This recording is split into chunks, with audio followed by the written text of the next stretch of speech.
Today, we are diving into an intriguing political development from Kenya involving John Mbadi, an ODM-nominated MP who has been appointed as the new Treasury Cabinet Secretary by President Ruto. This appointment comes just a month after Mbadi made some bold statements in Parliament during the Finance Bill debate.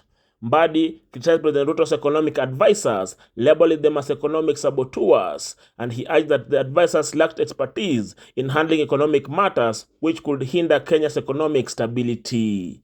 Mbadi also cautioned against excessive taxation, warning that it could discourage business and lead to minimal taxation. Let's break down what happened and explore whether his speech could have influenced this surprising turn of events. Thank you, Mr. Speaker. Mr. Speaker, I want to start by saying that since President Ruto took over power, I've never been to State House.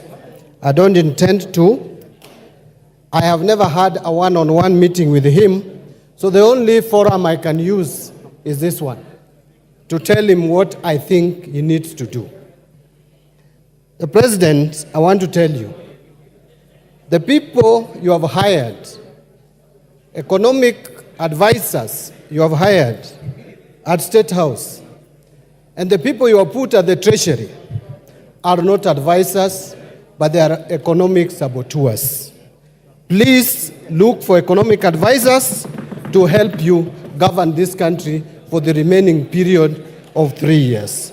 I say so because, Mr. Speaker, this idea and perception that is coming across, and I hear it a lot even with my colleagues across the aisle, that for you to grow this economy, for you to narrow the budget deficit, you need to tax Kenyans more. That is, nothing can be further from the truth. Mr. President, ask your team to compare and give you the data.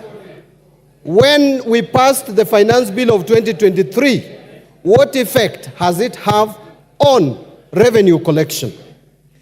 If you compare revenue collection up to 12 months leading to March 2024, the growth in revenue is 13.8%. Compare that to the same period ending March 2023, revenue growth was 14.5%, far much higher than revenue growth for this year, even in a year of election. The reason is simple. You are discouraging tax collection by imposing excessive high taxes which are discouraging business in this country. I heard the leader of majority tell us not to be populist, not to play populism. I want to remind Honorable Kimani Chungwa, that which you call populism, that which you call playing to the gallery, is what has made Kenya Kwanza government, which was just stamping, to climb down and accept what Kenyans had started saying early, and they were not listening. Therefore, we will continue playing populism if that is what is going to make Kenya Kwanza listen to us. Mr. Speaker, this government is giving you with the right hand and taking with another, the left hand. Why do I say so? We are being lied to as a country that now VAT on bread is going to be reduced, which anyway was not there in the first place. You are the ones who came up with this crazy idea. This crazy idea was not in our books. It is this government which came up with a crazy idea, and now they are telling us we should celebrate when we have caught them. It is like someone trying to steal your cow at night. And when you hear the footsteps of the cow and you come out and you shout and make noise, then he comes back with the cow and he tells you you should celebrate because I've not stolen it. We have caught you. The people of Kenya has caught Kenya Kwanza when they wanted to introduce tax that don't exist anywhere in the world, like motor vehicle tax. This government will go down as a motor vehicle tax government. Mr. Speaker, look at what the committee is trying to do. This Committee of Finance. After Kenyans have made noise and you are reducing these taxes, then you come up with a clause at the end, the last paragraph of your report. You are going to introduce a new clause to this bill, which was not there, called road maintenance levy.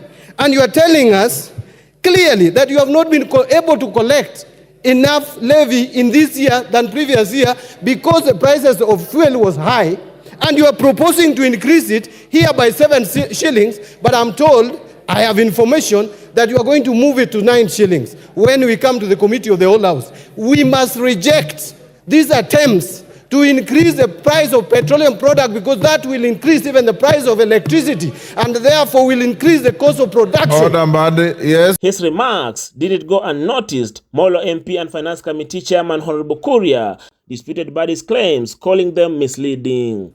Honorable Speaker, I raise standing order number 91. Is it in order for my very learned colleague and senior in the profession to mislead? He's not learned, he's educated. Okay. My senior accountant. Molo, you should defend the profession.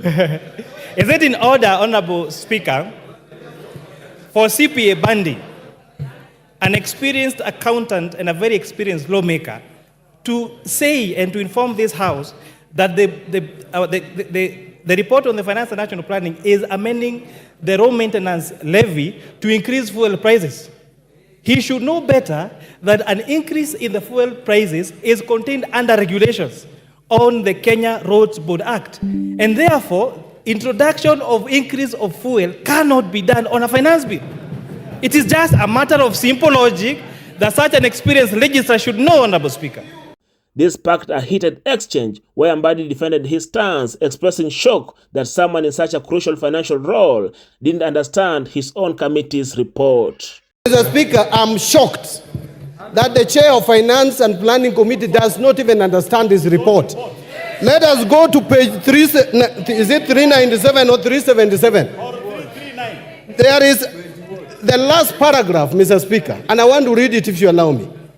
New clause 66.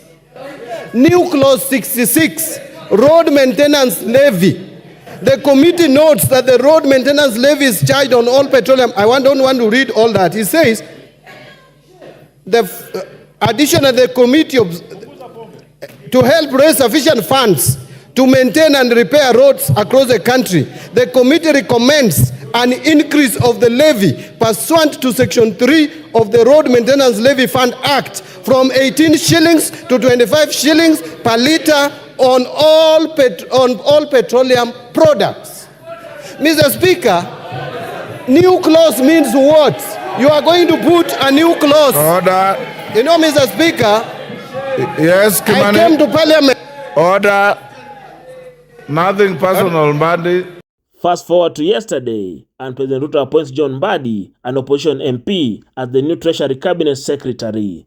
This decision has raised eyebrows and sparked speculation. Was it Mbadi's outspoken criticism and insights during the finance bill debate that impressed President Ruto enough to appoint him to such a critical position?